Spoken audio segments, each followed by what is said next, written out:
Mampukah Indonesia memastikan Palestina ingin perdamaian dengan Israel? Sebelah kiri saya ada Prof. Alex Jemadu, Guru Besar Hubungan Internasional. Selamat malam, Prof.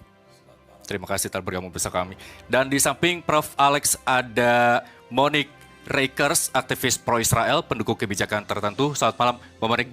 Selamat malam. Ya, terima kasih telah bergabung bersama kita. Tapi saya ke Mbak Monique. Mbak Monique, banyak yang mempertanyakan legitimasi dari BOP ketimbang forum PBB yang selama ini memang sudah punya andil dalam melakukan perdamaian sejumlah negara yang konflik. Atau bahkan pasca Trump keluar, apakah ini juga bentuk bahwa PBB sudah tidak punya taji untuk melakukan itu sehingga Trump membentuk Dewan Perdamaian sendiri menurut Anda? Iya, kalau kita lihat selama ini PBB ini adalah badan yang selalu justru mengeluarkan resolusi dari sisi Israel merugikan. Dan awal mula semuanya ini adalah dari resolusi PBB juga. Part mana yang merugikan? Satu saja. Ketika Israel, tanah perjanjian itu yang sudah dikasih oleh Inggris, mandat Inggris, diberikan kepada PBB dan PBB voting pada tahun 1947. Menghasilkan resolusi 181 membagi dua tanah itu untuk Yahudi dan Arab. Nah, ini saja sudah merugikan. Harusnya kalau kembali kepada sejarah itu harusnya tanah untuk Israel semua. Jadi jelas kalau kita lihat dari sejarah udah dari 1947 ya. Oke, kalau kita bicara saat kalau ini. kita bicara saat ini adalah langkah terobosan yang menurut saya dicoba oleh Presiden Amerika Donald Trump. Dan kita harus sepakat bahwa ini adalah solusi yang paling baik di tengah-tengah perang yang terjadi di Gaza selama 3 tahun terakhir. Jadi dengan adanya gencatan senjata dulu nih, di Oktober 2025 ada 20 poin perdamaian. Nah, 20 poin perdamaian itu sudah sangat detail dan bisa kita protes. Karena waktu itu Presiden Indonesia Pak Prabowo juga sudah ikut di Sharm el-Sheikh, Mesir. Artinya apa? Kalau kita sekarang ada yang keberatan, itu terlambat sekali. Harusnya dari Oktober 2025. Bahkan tadi Pak Pitan bilang harusnya dari awal 2025 Indonesia mengambil inisiatif. Nah, sekarang bagaimana cara memastikan Dewan Perdamaian Gaza ini betul-betul membawa perdamaian? Karena ada satu faktor yang sangat susah diterapkan, yakni bagaimana caranya mencopot persenjataan Hamas. Ini ada di klausul 20 poin perdamaian. Nah, untuk melucuti senjata Hamas, siapa yang akan melakukan? Pasukan Stabilitas Internasional harusnya melakukan ini. Namun sejauh ini pasukan Stabilitas Internasional sampai hari ini belum dibentuk. Yep. Jadi kita kayak ngomongin sebuah badan yang ada isinya negara-negara yang luar biasa, namun aksinya kita harus mempertanyakan. Langkah konkretnya apa? Karena untuk membangun Gaza syarat yang diminta Israel adalah Hamas dilucuti. Hamasnya tidak ada senjata dulu. Tidak bisa membangun jika masih ada teroris. Baik. Ini jelas. Baik, Mbak Monique, ketika gencatan senjata tahun lalu sudah beberapa kali juga Israel melanggar klausul perdamaian, termasuk serangan yang setelah BOP ini dibentuk begitu ya. Kalau Israel masuk ke BOP yang memang notabene dibuat oleh Trump sebagai Dewan Perdamaian, apa yang kemudian akan dituju Israel sebenarnya? Harusnya tidak ada kekerasan, tidak ada konflik. Tentu. Namun masalahnya militan Hamas, Jihad Islam itu masih ada di terowongan. Contohnya di terowongan di Rafah. Ini masih ada. Rafah Timur itu masih ada kelompok yang terperangkap di terowongan. Nah, kemarin sekitar akhir Januari ini keluar. Mereka keluar dari terowongan. Ya tentu saja buat Israel mereka adalah musuh. Jadi jelas selama masih ada kelompok teror tidak akan ada damai. Ini yang menjadi tagline saya juga. Damai hanya bisa terwujud jika ada damai hanya bisa terwujud tanpa teroris. Baik, ya, apakah itu juga akan dibicarakan di BOP nanti? Tugas dari pasukan stabilitas internasional adalah melucuti senjata Hamas, membongkar terowongan, memastikan tidak ada senjata di Gaza. Dan saya bersyukur, terima kasih, karena TNI, Tentara Nasional Indonesia, akan bergabung bersama dengan pasukan stabilitas internasional ini. Jadi ini sebuah langkah positif yang juga menjadi ujian. Karena apa? Hamas sudah menyatakan tidak akan menyerahkan senjata. Nah, sejauh mana Indonesia yang dekat dengan Palestina, meski Palestina ada dua kutub ya, ada otoritas Palestina dengan Fatah dan ada Gaza dengan Hamasnya. Ini juga ujian buat Indonesia, bukti diplomasi Indonesia terhadap Palestina. Apakah mampu melakukan pendekatan sehingga betul-betul perdamaian itu tercipta. Baik, kita tahan dulu. Untuk diselesaikan, dijawab ya? langsung Mbak Monik. Mbak Monik Ya. aja tadi mempertanyakan atau memberatkan, sebenarnya ada itu lahan Israel dari dulu sampai sekarang tidak dikasih ya kan. Gencatan senjata aja dilawan. Apa tantangan dari Prof. Alex betul, yang bisa dijawab? Israel sekarang menguasai sekitar 53-58% ya wilayah Gaza dengan garis kuning, yellow line, dinamakan yellow line karena memang batas-batasnya diwarnai kuning, beton-betonnya gitu ya. Kenapa ini ada? Ya karena memang kita ingat serangan teror dari Hamas dan Jihad Islam dan kawan-kawannya 7 Oktober 2023 yang menewaskan lebih dari 1.300 orang, sekitar 1.300 orang dan menculik 253 orang. Jadi menculik dengan membunuh 70.000 jauh. Ini penculikan. Bayangkan ada organisasi teror yang menawan mulai dari anak sampai manula, perempuan. Bahkan kesaksian dari para penyintas penawanan itu bukan hanya perempuan yang diperkosa, laki-laki juga diperkosa. Oleh laki-laki artinya.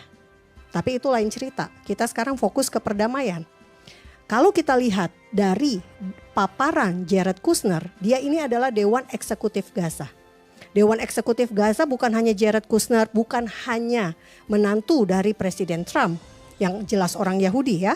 Bukan hanya ada Steve Witkoff, utusan khusus Timur Tengah. Ada di sana Turki, Qatar, Mesir dan Uni Emirat Arab. Dewan Eksekutif Gaza, paparan dari Jared Kushner di Davos menyajikan Gaza yang baru. Targetnya kapan? Dalam waktu 3 tahun.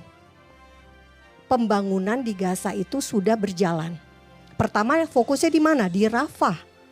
Rafah akan dibangun 100.000 rumah. Di tepi pantai dibangun kawasan bisnis dan turisme. Menjadikan seperti Dubai, seperti Hong Kong. Jadi ini strategi yang menurut saya bisnis plan yang sangat cepat. Bandingkan dengan Indonesia, kita bangun IKN berapa lama?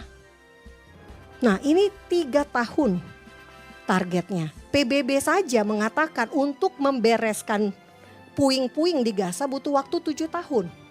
PBB ini pesimis ya.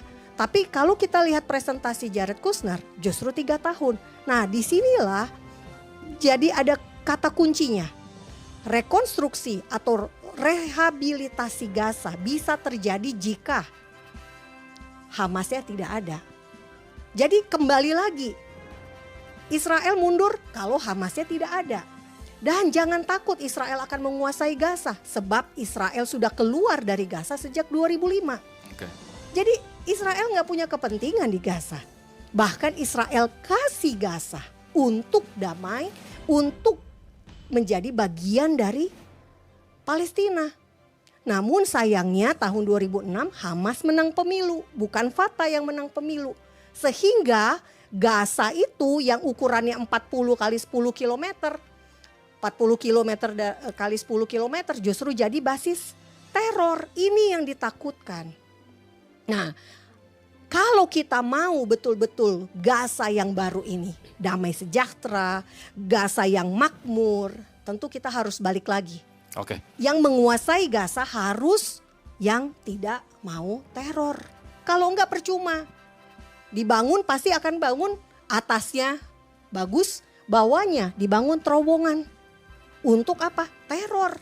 Ngeri. Oke, baik. Kita balik ke BOP ya, Mbak Monik. Sebagai warga negara Indonesia, seberapa optimis Anda terhadap pemerintah kita, Presiden Prabowo Subianto untuk mempercepat perdamaian? Atau Anda memberikan legitimasi kepada Israel dalam konflik ini?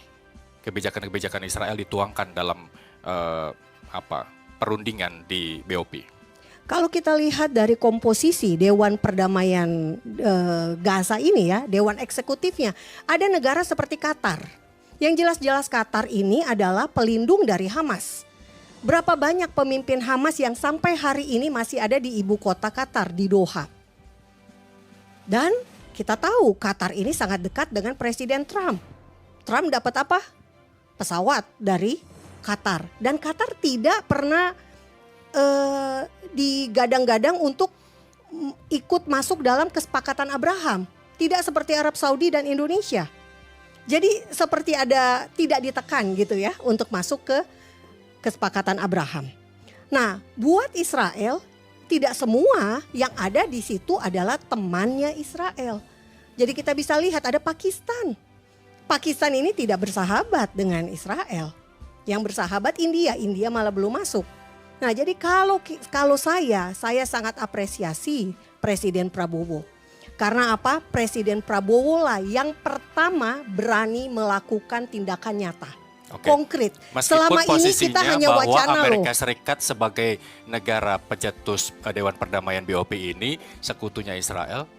Karena memang sejauh ini kita bisa lihat Amerika juga menghasilkan kesepakatan damai Abraham. Negara seperti Uni Emirat Arab bisa berdamai di masa siapa? Di masa Trump. Bahrain, Maroko, negara-negara Islam, negara-negara Arab ini bisa berdamai di masa Trump yang pertama. Jadi suka tidak suka kita harus apresiasi. Korea Utara dan Korea Selatan ketemu di mana? Di Singapura. Di masa siapa? Di masa Trump. Ada hasilnya. Nah, sekarang kalau Rusia sama Ukraina juga bisa berdamai di tangan Trump di periode kedua, tentu kita harus sambut positif. Baik, kita lanjut nanti, Mbak Monik ya. Terima kasih. Begini, jadi waktu Pangeran Diponegoro perang lawan Belanda, 1825. Kita belajar sejarah dulu ya. Ya, saya mencoba melihat definisi dari terorisme itu.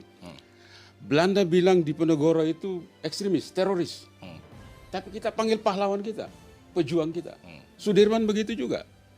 Jadi terorisme itu adalah, definisi terorisme adalah di mana engkau berdiri. Di mana kamu berdiri itu akan menentukan pola pikir kamu tentang apa yang kamu hadapi. Itu sebabnya negara-negara yang pro Palestina akan bilang Israel itu teroris. Tapi negara-negara di seberang akan katakan Hamas itu teroris. Nah, kenapa saya katakan ini penting? Begini. Pasal 1 daripada 20 poin Donald Trump itu justru mengatakan, angka nomor 1 itu, bahwa Gaza itu harus demilitarized